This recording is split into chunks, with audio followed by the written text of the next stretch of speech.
Ya turabashuje mwebwe tubana ko umuryango wacu bita Rwanda Today. Kuri uyu munsi wa none twagarukanye n'umusore wacu bamwita Gadi Store. Ni umusore ewana. Gadi bimeze bite man? Amakuru meza pe. Uyu munsi rero nakuzanye uri mu bantu bakunda icyuma, nzi neza yuko uri umuntu ukunda icyuma tu. Ariko naje kumva inkuru mbi ivuga ngo icyuma bagiciye burundu, icyuma ntabwo cyemewe. Ese Gadi koko iyi nkuru wayakiriye ute? Nakundi kuyakira uko byaje uko twabibonye niko tubyakira. Ubwo uko baba basanze nyine uko tubinywa tubikunze. Niko Gadi we. Yego. Icyuma baba baragiciye nesi koko murabigenza mute noneho murajyayo? Nta gahinda nyine, nta gahinda pe. Mbega agahinda we.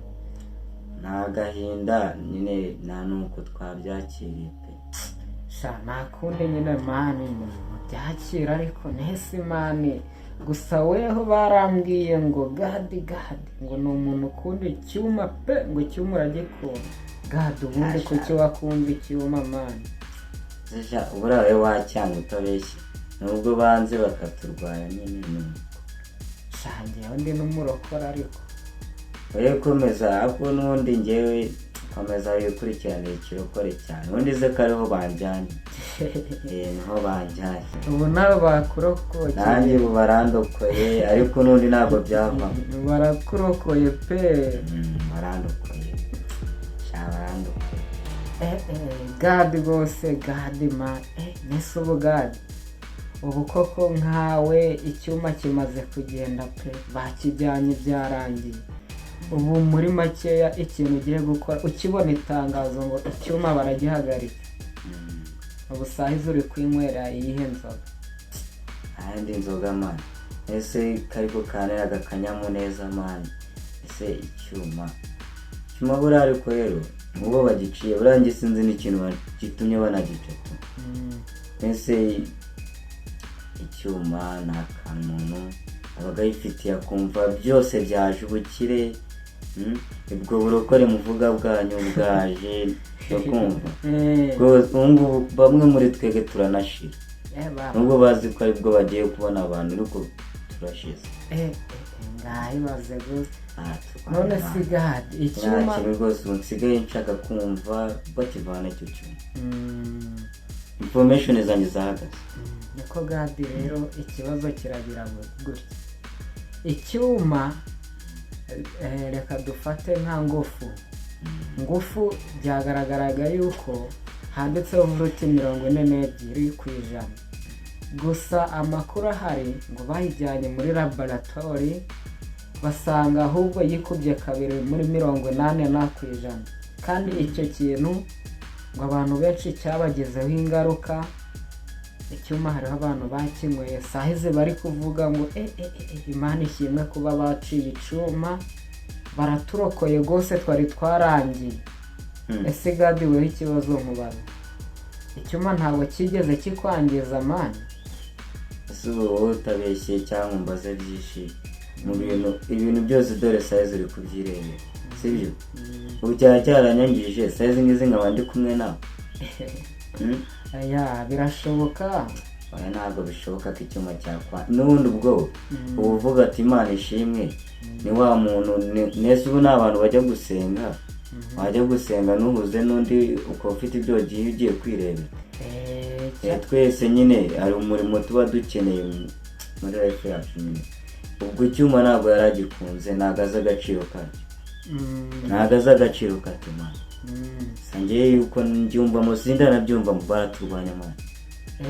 Baraturwanya. Nta kintu wambwira rwose kigendanye no ku kintu gisanga icyuma. Usiri kubona nuje. Urabona atari bwo narwaye. Oya nanjye ndi kubibona muri iriya minsi wahoranaga vibes n'iki twahuraga.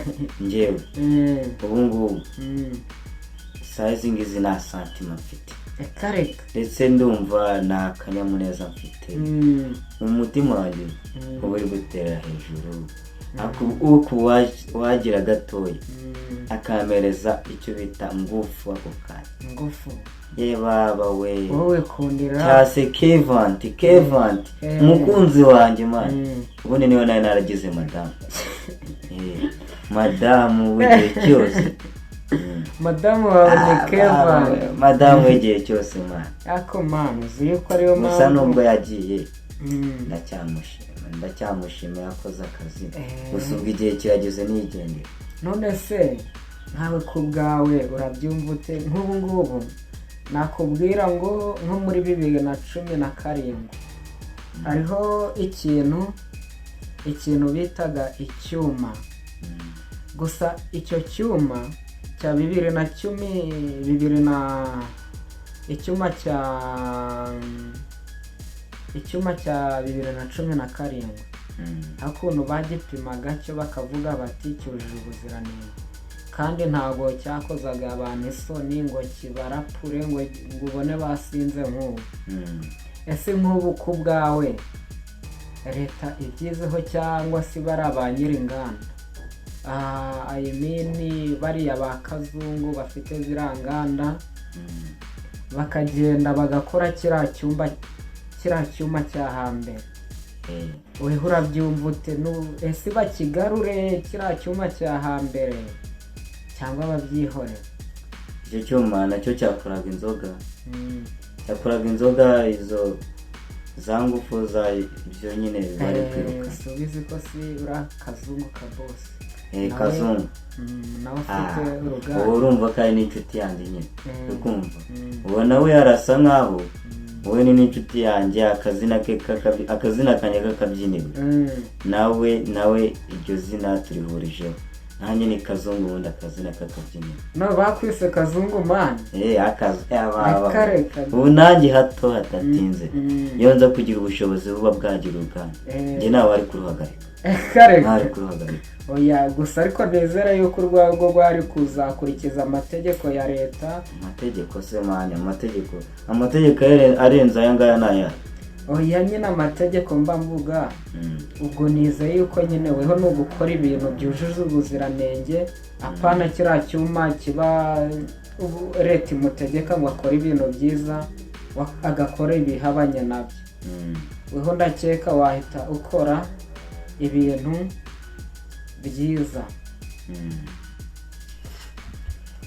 Naho Kazungu koko aho bamaze gucira iki cyuma weho nta mpinduka wari wabona pe? Impinduka uze ubona ureba ko nangiye kuba kawe man. Nangiye kwiyitaho. Umusatsi wari waranyereyeho mbona ijana nkagera mani nkagenda nk'inywera kamba.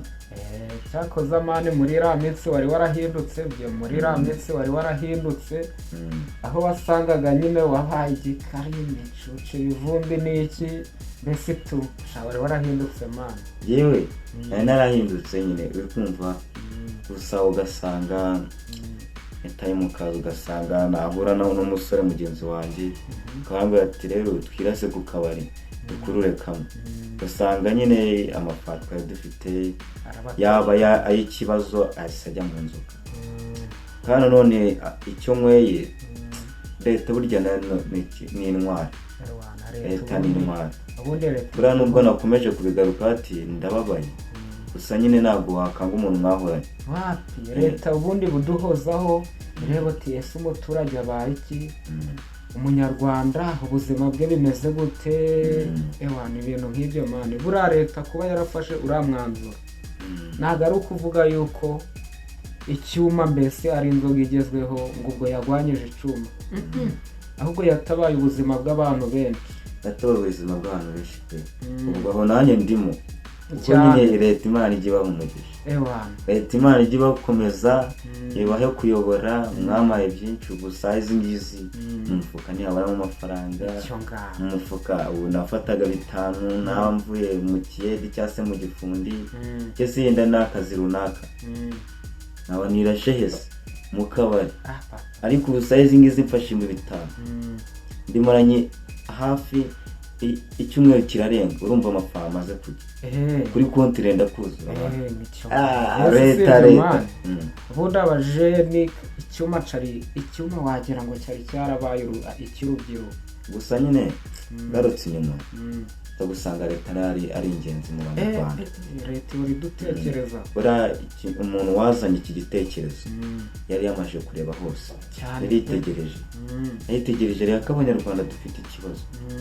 unyweye akantu ufashe ibihumbi 5 ugiye mu kabari, umaze kunywa hafi inote 15, sibyo?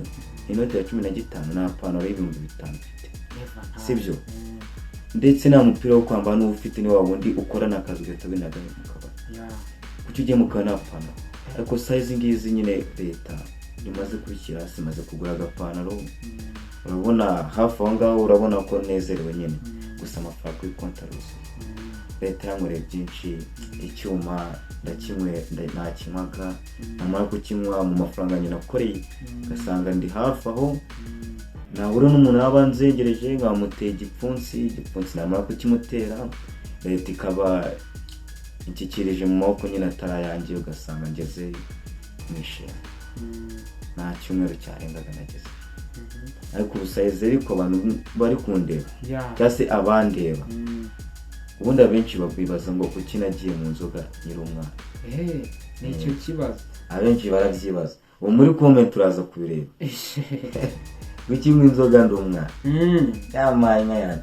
Ariko izo nzoga nayibaza inzoga ikintu cyanjyanye ndi umwana. Ako man ibyo ntago ari ukubesha, nanjye nagize street tubarambwira bati umujeni uriya niwe nyiri cuma, sinzi niba adafite uruganda ngo nubwo niba nta n'uruganda afite, ariko niwe wa mbere urangurira inganda nyinshi.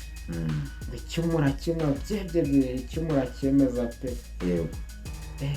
Icyuma cyangwa mugava ku cyuma iminota myinshi cyangwa se amasaha menshi. Ariko na leta ubwo yayigarutse igihe kinini, yayifashe umwanya igitekerezaho. Buriya icyuma cyasajije benshi. Icyuma cyasajije benshi cy'abatwabuzima. Buriya icyuma hari byinshi bishobora kuba biduteramo n'indwara. Buriya uzafate icyuma nuko nyine babikuye mu gihugu bicitse, sijya ko nibyanacika yenda simbizi. Simbizi kuko sinabihamya, sibyo?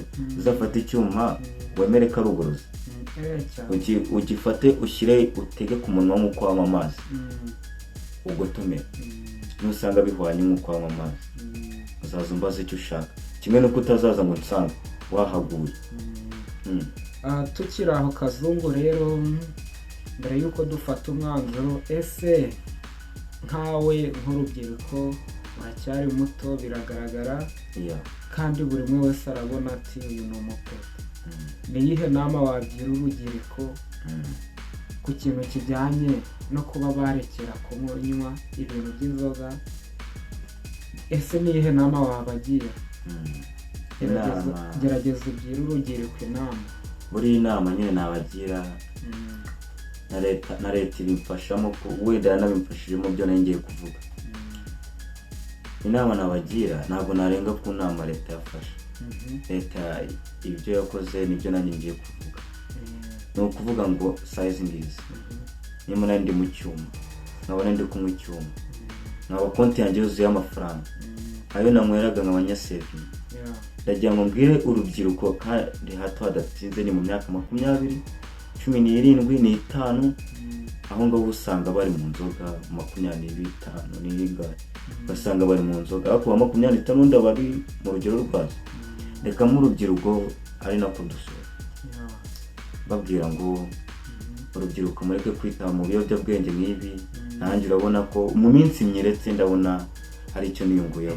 Biragaragara impinduka yarabaye yababaye impinduka yarabaye. Ubwo confidence zabo nzagira hose ndazifite. Ariko nibyo muri iki kiganiro rero twari twabanye n'uwo bita Gadi bakunze kwita cyane ku muhanda nka Kazungu, aho twaganiriye cyane ku cyuma. Gusa ni umujeni aravuga yuko icyuma yarakiretse. Urubyiruko mugerageze mwumve iyo nama, Kazu shout out man. Shaho. Wakoze cyane kuba twagiranye ikiganiro. Ikiganiro cyacu kibimamo kandi abanyarwanda mu cyumve mutugaragaza urukundo rukumva natwe turabakunda byiza cyane.